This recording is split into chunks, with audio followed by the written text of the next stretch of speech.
Yo, what's going on? We are back. Episode 8. Don't Call It a Podcast, Artist Spotlight. Today, I got my motherfucking big bro, man. I got my dog, man. Ladies and gentlemen, I always let them do it. Let them know where you are, man. Okay, I'm gonna check in like this. I am the world famous DJ Dagwood, Chicago, born and raised, you know what I'm saying, legendary procurer of dance music. Yes, When you refer to my life outside of Chicago, outside of dance music, there was me representing Atlanta, being a Atlanta representative, So Def alumni, a Dirty South mixtape legend. I hate to do all that, but I'm gonna say it man, for the record. I got to talk my shit because I'm very humble. But it's best that I just keep it real light. So Gucci Man, Akon, Gorilla Zoe, a lot of the underground artists in Atlanta before they had deals, they was coming through my mixtapes. I kept my ear to the street. I'm in the hood, I ain't Hollywood. I fuck with my people. I represent the culture, and that's my life's work. I've been DJing most of my life. I love music. I love art. I love culture. I love my people. My motherfucking man. That's it. Welcome to the Don't Call It a Podcast, Don't Artist call Spotlight. it podcast. Let's kick it off, man. So when did you start doing music? Oh shit! You know what? That was interesting because I started DJing in I was 14 years old. That was 1984. Okay. I started DJing and then I figured that shit out. I got good at that. And then next thing I know, 3 years later, all my friends and my partners, they started making tracks. You know what I'm saying? Right. I was like, damn, now I gotta learn how to do this. So I could safely say it was around the fall of '87. Okay, Yeah. cool. Yeah. Seasoned. Very seasoned. Seasoned. I've been here for a minute. You hear me? Mm-hmm. So in the beginning, what were some of your biggest influences? Beginning when it came to house music, I was influenced and inspired by Jesse Saunders, Farley Jack Master Funk, Come on, man. Steve Silk Hurley, Larry Heard, Robert Owens, like all of my people back then were the pioneers that are the pioneers of house music. And I was just one of them little annoying dudes that I was always at the parties. I was hanging around. I wanted to know. I mean, I fell in love with house music and the culture, so I wanted to be present, and I made myself available in those moments so I could find a way to get in, and then it happened, So Yeah. I'm one of them persistent type of cats, man. It's like I don't take no for an answer, because if I can't go through you, I'm gonna go around you, but I'm gonna get there. Man. That's how I work. I don't know how everybody else do it, but that's my flow. That's what's up, man. Uh-huh. Most definitely, and much respect for that too, bro. Mm-hmm. What is your take on today's house and the state of today's house music? Ooh-wee. Well, the culture as a whole has been like just how we are in Chicago with segregation. Mm-hmm. House music went from being this universal language of dance music, Mm-hmm. and then it progressed to all these different categories and things like that and genres. So Right. how we start off with a lot of soul, funk, and it was beautiful lyrics and messages in it. Everything's kind of being reduced to noises and sounds and catchphrases and things like that. So Right. now I will say this, because a lot of records that I do now, they exist in the tech house, jacking house, deep house, and things like that. So, but honestly, when I make house music, I just really make it, and they categorize it. Right. I don't go into thinking I'm making a tech house record.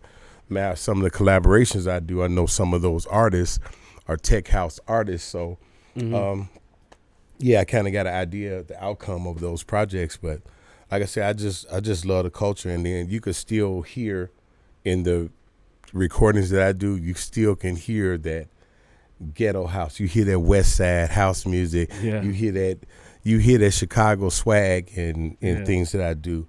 I mean, I don't know how to say, but I feel like this, and to keep it real, like y'all can mimic our music and how we sound and make our track sound like, but y'all can't sound like us. So I really feel that that's why I come in there, because tracks I've done 3-4 years ago, they still banging them, just like that bounce your body to the wall, Like every time I turn around, somebody send me a clip.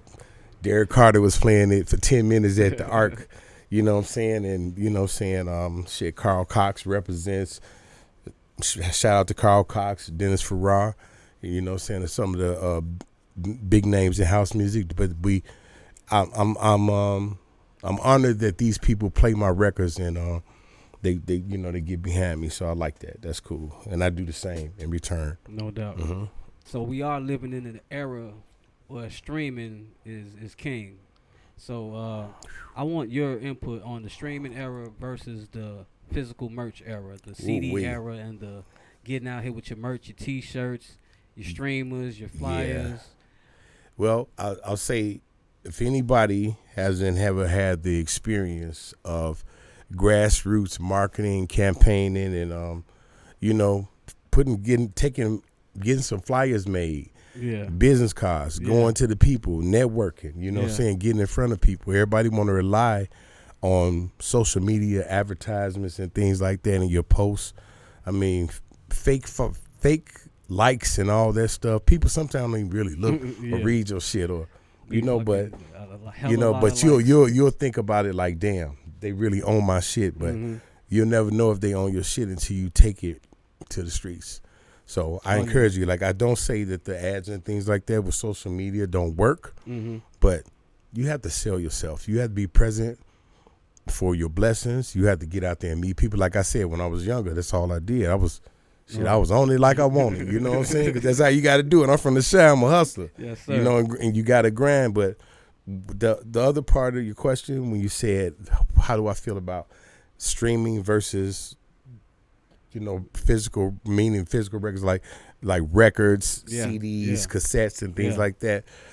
The analog years, where I came in, and me and my constituents. So when we signed records and those records got signed, we got an advance. We got $1,000, $1,500, or whatever, and we was actually, saying people going to stores buying things. Even when we put our CDs and cassettes in stores, we're either the store's gonna buy them outright, or they was gonna put them on a consignment, but them motherfuckers sold, and you was going to pick up money. Come on, man. Now the digital era is taking us to the point where the music has become disposable, and if you're not Beyonce, you're not finna get no big check for Spotify, because if it was 1 penny, the money that we get from streaming. It's like a very small portion of a penny. So of a penny, and a penny that's disrespectful. Yeah. So basically, we some pennies with a hole in it around this motherfucker. Next year, it's gonna be like a 30 track, 3 record, thing. So 3 records in one package, like you know what I'm saying. So that whole DJ Dagwood experience. So and I'm beside. It's a collector's item, because I'm gonna press up 1,000 of them motherfuckers. They're gonna be $150 a piece. Yeah. And motherfuckers all over the world that fuck with me, now that's gonna be available next year. But we have to get back to the wax, because that's pressing up units and things like that. People are playing records again now. So H. co-producer. Outside of this podcast being, his dream. Like, we've been talking about you doing this for the last few years, and I'm glad, I'm happy for you that you have it going. So I appreciate that. I just know that press us as artists, like I say, even you, let's press up some things. I know a lot of people, the CDs are kind of obsolete and things like that, but wax is coming back. So if you're an artist, you want to see some money, press you up some records. Yeah. Because you could definitely sell them. That's game. That's game. Free game at that. Yeah. Big bro just gave you some game, man. So I hope y'all paying attention, because this brother is not lying. And that's another thing. And you ain't got to ask me this question. I'd like to say this to you, all you artists, that this takes us back to the first question about promotion, marketing, things like that. You could go on DistroKid and your records are on all platforms. But how do the people know that they're there?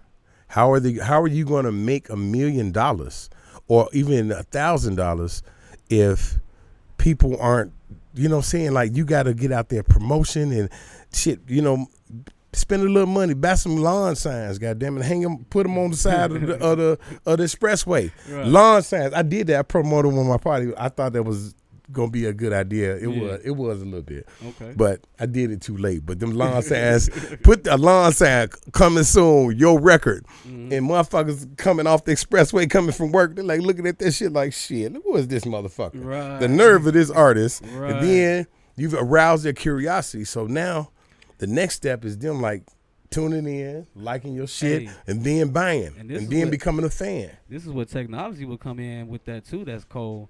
You can have that as like a big ass QR sign right there. Like, yep, right there. And people, that QR signs there, man, get your QR signs. That's another thing. So, motherfuckers can still get the motherfuckers from the car. You ain't got to be up close to that shit. Right. You ain't got to get out your car. You gotta take it to the streets, man. Like, y'all got to see. If you want to sell some records, be known, get shows, take your hustle to the streets, man. Take it to the people. That's right. What do you feel was your best moment in music so far? You know what? I have this thing. I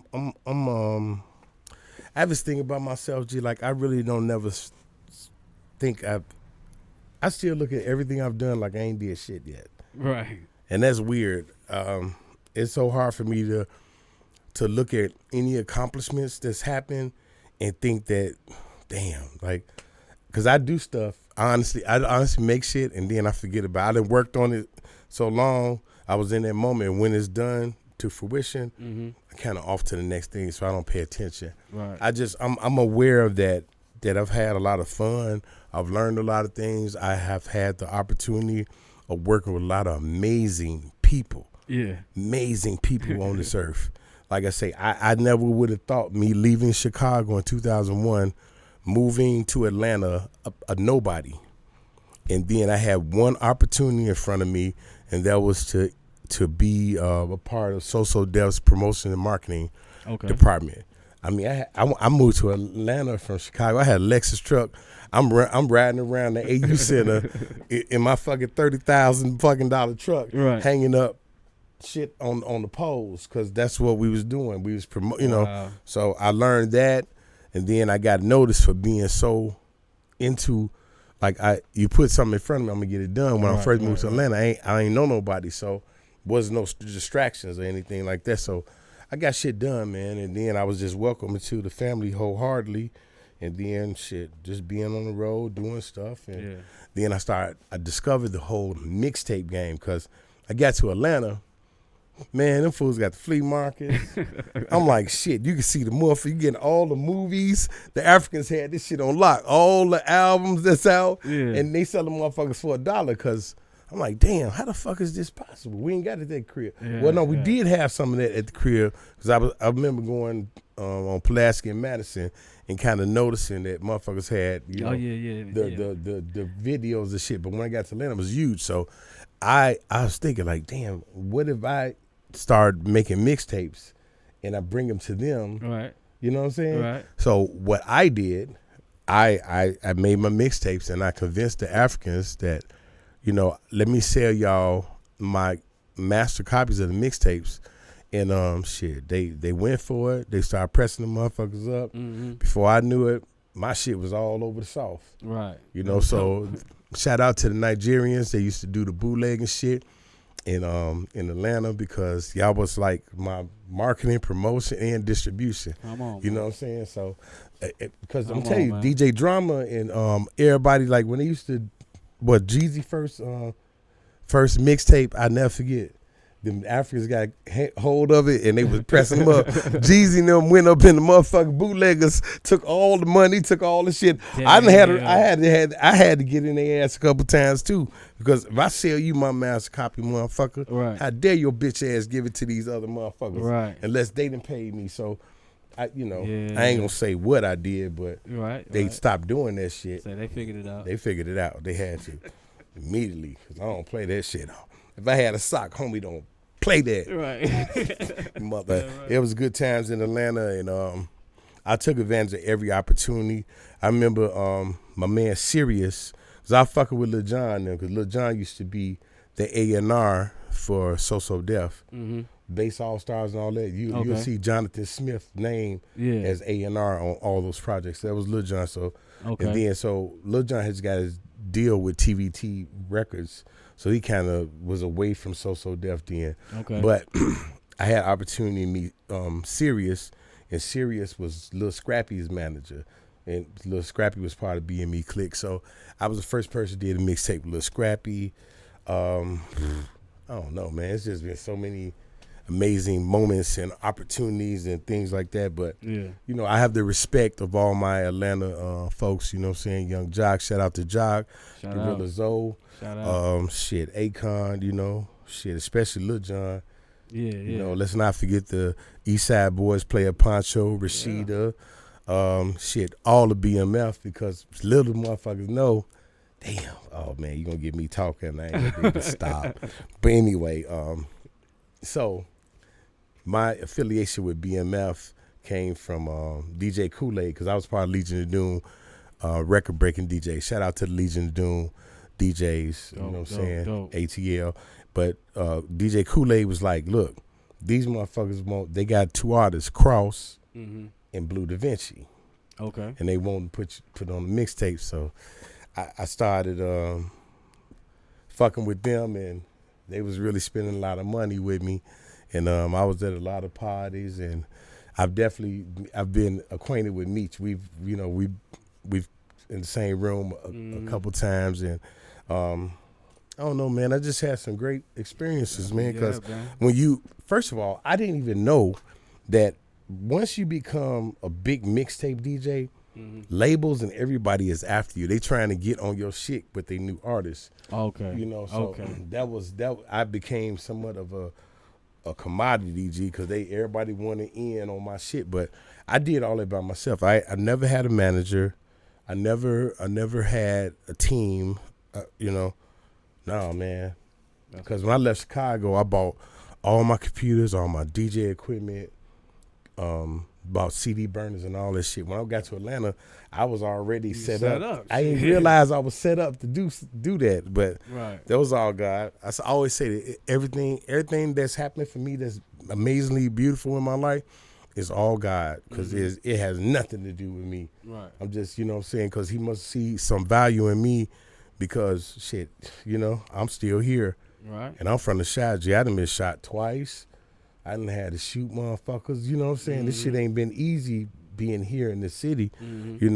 Two of my sons were killed in the city. Like, died. Like, my oldest son was killed here on the south side. Oh, wow. Deontay, rest in peace. I lost, my junior, because the hospital fucked him up. So rest in peace, Derek Jr. Rest in peace.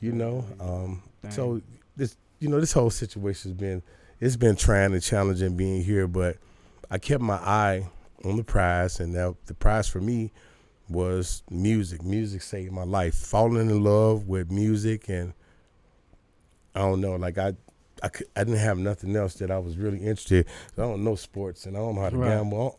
I'm lame as hell. Y'all don't know how to do nothing. Do not ask me to come to the bowling alley. Do ask me to shoot pool. I don't know none of that shit. Yeah. I just know fucking drum machines, and I love music, and I love music. So that's it. That's my thing. My thing. Real shit, man. When did you first realize to yourself that you were good at DJing? I don't know. Honestly, I don't think I'm a good DJ. You don't? I really, I swear to, hey man, you gonna be world famous and not a good DJ? No, man, because I'm good, but like, when you got the peers that I have, you know what I'm saying? Like, I'm all, not that I think I'm less than my peers, but I don't know, man. I just do my thing, G, and if it come out right, because a lot of times I do shit, throw it at the wall. If it stick, yes. If it fall down, fuck, let's try again. So, I don't know. I just think I have a creative edge that's different than other people. I think my execution may be a little bit different, because I know so many genres of music. I play so many genres of music, so in the moment of mixing, I get real abstract. So I'll mix shit in that shouldn't even be going with this music and stuff like that. So okay. it's almost like the way I mix, I think like I'm remixing something. You know what I mean? Oh, okay. And then, you know, just put it together because I did my first Chicago Steppers mix. Mm-hmm. That was the same summer. It was when Michael Jackson died because I was working on that mix. Mm-hmm. And that was volume 1. Because if you never listen to my Steppers mixes, please on my YouTube channel, DJ Dagwood Chicago Steppers mix volume 1, 2, 3, and then 4 is the Chicago Steppers mix experience. But I don't know how to step. That's another thing. I'm just very like different, G. It's cool though. I don't know how to step, but I grew up around steppers. Right. My mama stepped. You know, my uncle Larry stepping. So I know when I'm listening to the records, I imagine myself stepping, doing what I seen them doing. Right. So I know that's the steppers. You know the fundamentals. I know, right. So I know the feeling. Right. And then I've seen it, and I know this is our culture because even when I was little, my mama always listened to the radio to DJ Herb Kent, LaDonna Tittle. So I grew up listening to radio, so I know all these classic songs, you know? Right. So shit, I put a mix together, and I didn't know what it was going to do, and I put it on YouTube a few years later. Next thing I know, right now that motherfucker at 1.7 million views. Come on, man. And, you know, and the other ones, they doing the hundreds and 200s to thousands. So I shout out to the steppers culture in America and beyond because I get hit up from people in London and shit. I don't know who's stepping in Brazil, but I appreciate y'all too, you know. You know. But yeah, so you never know until you try. Right. That's been my life. I didn't know that was gonna be a mix that people love like that. Mm-hmm. I still don't get it. I listen to it, I'm like, damn, it's cool, but when I be really trying hard, it's different when you just effortlessly do something, you know. But you gotta feel it, man. I feel a lot of things that I do, like I put my heart into it, like I really do. And then it's like I did a gospel house mix recently. Okay. When I posted on Instagram. Because I'm real passionate about my shit. I really am, G. So, but all while I was making that gospel mix, I was in a, like, I don't know. I was crying and shit. Yeah. Like, you know what I'm saying? Because I'm listening to these songs. They gospel, you know, BBC Wines and all that. And when you grew up in church, you ain't been there in a while. I guess it was tears of guilt, goddammit. But I'm going to church Sunday. I promise. My grandma, I'm going to see you at church Sunday. I promise. You know?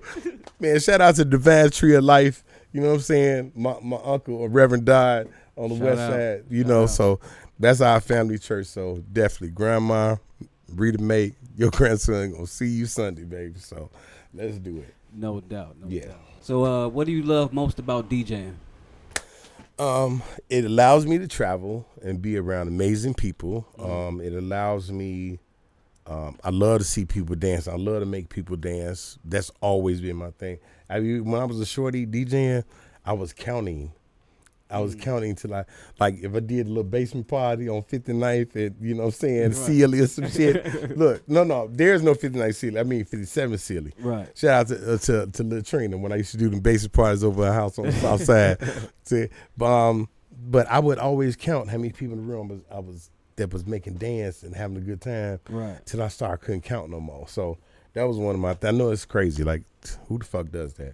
But, you know, that was always my mission, to make motherfuckers dance and entertain people. Because I don't even really think, you know, I don't know, man. It's just like, you got to love what the fuck you doing, man. It's like, I just tune in this shit so heavy. Like, people dance and have a good time. That make me feel good. There you go. I'm not a person that goes out to clubs. Like, if I'm not DJing, I'm probably not going to be there. Because I don't, you know, I don't do all the other shit. So. Yeah. But I'm at events that I need to be at, you know. But just leisurely going out, fucking trying to have a drink and at the bar and talk to a bitch, I don't do none of that. Right. That ain't my thing. That's not my fucking thing. Or try to dance and impress some motherfucker. Fuck that. No. Silent Secret, that's my dad's first, you know what I'm saying, first law. You know what I'm saying, 1 through 16, Silent Secret. Shout out to my father, Mr. Ike Taylor, you know. Oh, yeah. Big OG. Big shout out. Big guy. My father's a co-founder, the executive member of the Black Gangster Disciple Nation, High Spring Gangster, you know. Chicago history. Him and Larry Hoover started this thing. But my father, the beautiful thing, my father, he's an intellect. He was the man behind the man. My father, he brought forth the growth and development. You know what I'm saying, the new concept of growth and development. And he wrote that and put that together to organize us, so to take us away from ignorance and everything else. So the new concept was made for us to be organized group of people beyond boundaries and without measures. So in your opinion, which city, because you say you did a lot of traveling, right? Which city parties the hardest? Miami. And Atlanta. And LA. LA. Yeah, and LA. Yeah. Out of those three, can you pick a big dog out of those three? Big dog out of those three for me would be Miami. Miami? I've lived in Miami 3 times in my life.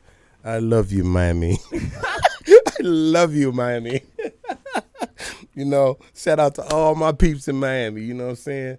And, you know what I'm saying? Special shout out to them, saying FUP Mob, you know what I'm saying? Pimp Jesus, Reality, you know what it is, yes, you know? Yes, sir. Milwaukee in the house. Oh, shouting out to Milwaukee. Let's not forget. Got to say hello to my cousin, Pimpy Ken. What's up, G? What up, Pimpy? Yep, Pimpy Ken. So, man, it'd be so crazy because I don't be realizing how many amazing people and things I'm connected to. Your family tree is awesome. Yeah, just my life, you know. Your family tree off the chain. Yeah, man, it's crazy. It's crazy. It's good stuff, though. Affiliations, associations, affiliations, you know. Sucker free. I don't fuck with no lames. Come on, man. I don't fuck with no suckers. That's bitches, and you know, so you have to carry like the energy, reading energy, being around correct energy is so important to your existence as a human being on this earth, because you can keep playing with these negative motherfuckers if you want to. They gonna send you down a dark motherfucking road you ain't gonna never be able to come back from. Positive people create positive results. That's all I gotta say. I'm fucking done. I left Chicago like this. I never lived nowhere else, G. Right. So I went down there like I didn't have my family no more. I didn't have my friends. I didn't have nothing. So, and I was able to experience what it was like to be free as an artist, because Chicago, woo, you know what?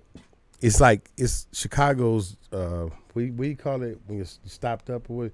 Like your stomach hurting and shit. Like, indigestion? No, not indigestion, but like constipated. Constipated, okay. Chicago's a constipated city when it comes to certain things, because we should be flowing. We have so much talent here.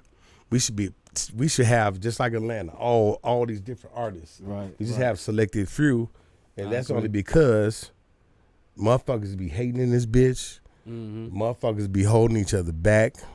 Yeah, man. If we don't stop that shit, show some levels of unity and things like that. But when I got to Atlanta, it fucked me up. Everybody trying to help each other. Right. You know what I'm saying? Everybody ambitious. It wasn't no big eyes or little U's. Yeah. Everybody found a way to get on common ground.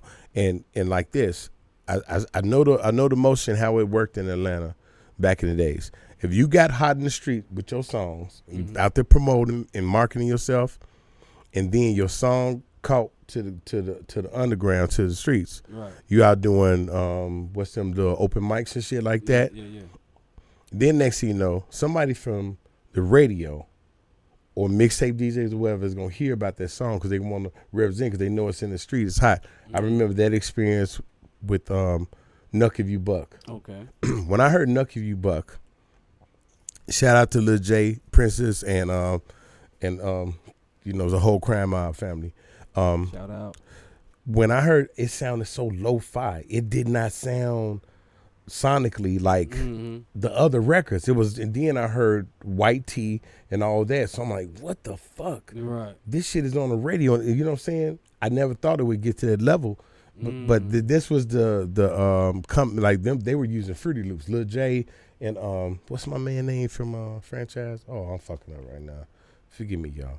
But anyway, they was using Fruity Loops. Okay. You know what I'm saying? And they had a different sound. You know, so that sound came in, and then what I could say, like, get hot in the street, and then Keith, Super Keith. This is before the real shake up. When them strippers hear that song and want to start dance to it and blow up in the strip clubs, you out of there. Next thing you finna have a deal and some more shit. The radio will start playing you, but is it like that here in Chicago? So I experienced that people support you. They support the music, have a big music community, and then that's Black Hollywood. So I don't know what, like I've been to I remember being interviewed for the radio station in Birmingham, Alabama, and my whole argument was that Birmingham is 2 hours away from Atlanta. All this talent in this city. Shout out to all my people, GMC, faculty, everybody. You know what I'm saying? My man Dita Williams that own the Volcano. All my friends and family that's down there in Birmingham, Alabama. That is the Magic City. I love Alabama from goddammit Huntsville all the way down to Mobile. That's my state. I really, I've lived there. I love y'all people and y'all love me. You know what I'm saying? Shout out Alabama. Yeah. So it's just one of them things. You got the radio stations just like here. They weren't interacting with the streets. And and I'm like, damn, y'all, Ruben Studdard this motherfucker was here this whole time. Y'all didn't even discover him. Right. So, he got his come up going to California with the American Idol shit. So after experience in Atlanta and what it was for regular people to become something and somebody, right. And then you go in other places and you run into talent. And that's not happening for them, come on, you gotta ask somebody, what the fuck is the problem? You know what I'm saying? Right. What the fuck is the problem? And this is before radio became corporate.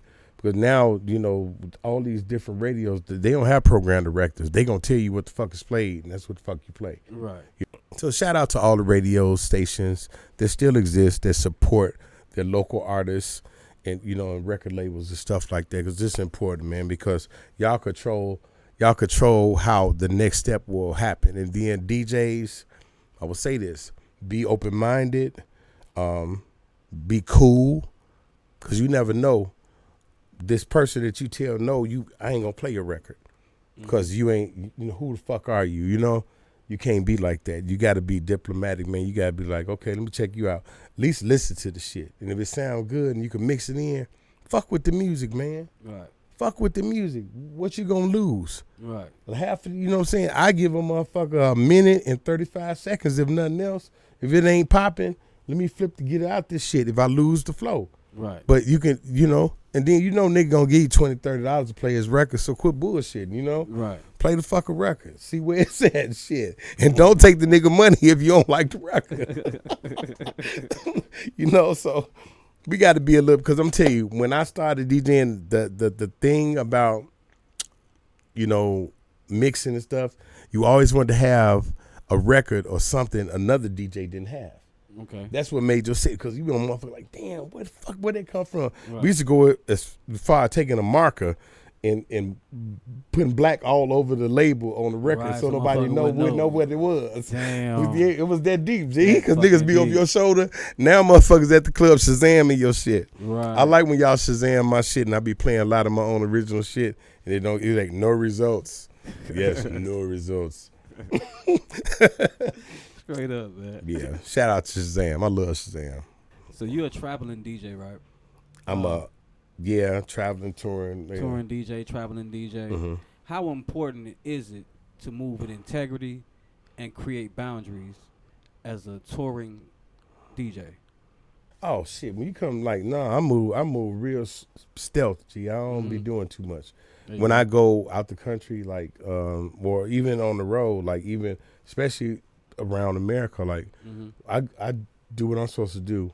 Have my shit set up. Mm-hmm. Bam, go to my shit, do my shit, and then I'm gone. There you go. Be doing no extra shit. I don't bring bitches to my hotel rooms. I don't do none of that weirdo shit. I don't tell nobody. I don't talk my business. I'm just real low key with it, because that shit played out. It's a dangerous game out here now, man. Motherfucker, you come to somebody else's city, fucking around. You know? Yeah. But then I'm covered with the blood of Jesus, so I walk in the light, man. I don't be worrying about no negative stuff. God got me, Come on, bam. Man. Know that. And what game could you give to an up-and-coming DJ, like maybe someone who's just ready to try their hand at being a DJ? What game could you give them that would possibly save them a lot of trouble? Man, become music knowledgeable. Okay. Some of you motherfuckers only know one little genre of music. You have to be a student of this shit if you want to be a DJ, because I run into this all the time. I'm DJing. I might have some people come up. Do you have reggaeton? Yes. Yeah. Okay. Do you have reggae? Yes. Do you have Afrobeats? Yes. Do you know what I'm saying? Do you have old school house? Yes. Do you have 90s R&B? Yes. You know what I'm saying? I'm prepared. Yeah. So, and if you can't, because a lot of DJs, what I find y'all doing, y'all kind of be playing for y'allself, and that's some real weirdo shit. You know what I'm saying? You up there dancing and moving around, these people looking at you like, damn, this motherfucker, what the fuck? He don't see there's some older people here and there's some younger people here, middle-aged people, so you got to read your crowd. Man. You got to figure out what can I play for that 30-something old people that's over here, or maybe he's 20-something. You got to, you know, so. Is that your phone? Yeah, fuck that phone. All right. So. It ain't supposed to ring no way. Unless, that might be the bass player. You want to check on that? Yeah, let me check on that. Go ahead and check on that. We're going to pause real quick. One thing I did want you to clarify for me, and I know it was always a question of mine, is there a difference between house and deep house? Deep house music right now will probably exist at, well, how they're categorizing it. Kind of melodic and things like that. Like it's not deep house to me. Chicago perspective is how we used to play a lot of the disco, Italian imports and disco reggae. Like a lot of this shit was deep, considered deep, because that was the stuff that Frankie Knuckles and they was playing in the warehouse and all that back in the day. Because after disco died, Chicago, the house started to come because we started making our interpretation of that. Right. You know what I mean? So, like I say, man, they didn't chop and screw the whole motherfucking platform. G, like I just know, like I say, when I make my music, I just make it. I don't know where it's gonna end up. I don't be thinking like that when I make shit. So a lot of motherfuckers be like, okay, this finna be this. Right. That ain't really how it work. Right. You know, because when you love something, and I come from where this shit started, so. I can't, I don't know. It's just, that's a deep question for me, because I go on and say some crazy shit. Motherfucking artists can't even freely just be artists no more. We going into that with a capitalistic mindset, because it's like shit. Back in the day, Jimi Hendrix, even though this motherfucker was still getting paid to do shit, he was jamming. Prince would go jam with motherfuckers like, you feel me? When you a true artist in this shit and you into your shit, right? You man, fuck all that. Come on, let's go. Like I say, ain't no party that's too big or too small for me. Shit, holler at me. You never know. I ain't gonna work for no $200, bitch. But you know what I'm saying? Like, we can work something out. Dig? You feel me? It's crazy. Yeah, but I definitely appreciate you coming through, man. Yes, sir. Absolutely. It's my pleasure, man. I gotta support you like you support me. This a family thing. Like I say, we need more of that. Yeah, be a united front for all people that's involved with the musical culture in Chicago, because we can uplift each other and we can put this city at a different level of respect that it has. Because I'm gonna tell you something. Even in the house music world, a lot of motherfuckers, and I don't give a fuck who get mad at me saying this, but I play in Canada. I play different countries and things like that. Motherfuckers be like, man, motherfuckers in Chicago, gee, they a trip. Like, y'all, like they don't want to support us like that. Yeah. You feel me? Because I don't know. Like, I don't go to different countries like acting all funny and shit. Like, I owe like something old to me. Like, I got a writer. My writer just is simple too. Right. Just I like my tequila, have me a little weed. You know what I'm saying? Like, I like fruits and shit, you know? So I don't be, niggas be like, I want a boar, well done, and all you know what I'm saying? 4 Chinese bitches. Right. Wild ass. In the room when I get there before the show. And I don't do none of this shit, man. I'm real humble and just cool with it, man, because this is a blessing for people to know your music and love what you do from a creative standpoint, and they embrace you like that. So when I'm in them moments, man, I'm just feeling good. I'm just trying to be how I'm supposed to be, you know? Man, that's some real shit, bro. Well, hey, man, give these people your final thoughts and some shout-outs maybe, and let the people know where they can find you, bro. Well, you can find me, simple. Google or any of them other search engines, Bing or whatever, push my name in, DJ Dagwood. My shit pops up. There you go. And then all of my social media is consistent, TikTok, Instagram, all that, and that's at DJ Dagwood Music. SoundCloud DJ Dagwood Music, Mixcloud DJ Dagwood Music. I